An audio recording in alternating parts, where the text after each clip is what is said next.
Thank you Shiva గారు.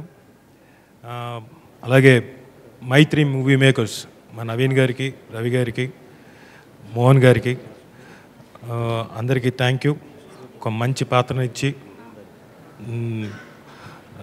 దాదాపుగా చాలా ఏళ్ల తర్వాత నాకు చాలా మంచి పేరు చాలా ఉధృతంగా వచ్చింది. దానికి కారకమైన మొత్తం రచయితలకి,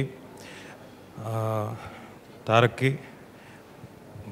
ఎన్టీఆర్ గారికి, శివగారికి నేను I thank you very much. ఎందుకంటే ఈ ఎమోషన్ చాలా స్ట్రాంగ్ అయిన ఎమోషన్ సార్. చాలామందికి అర్థం కాదు. ఏ రేంజ్లో పేరు వచ్చిందో నాకు 2 రోజులు అర్థం కాలేదు. కానీ దీనికి కారకులైన మొత్తం థ్యాంక్స్ చెప్పుకోవడానికి ప్రేక్షకులు మీరందరూ ఇచ్చిన విజయాన్ని ఇది ఖచ్చితంగా మనసులో చాలా కాలం అలా పెట్టుకుంటాను, చెరిష్ చేస్తాను.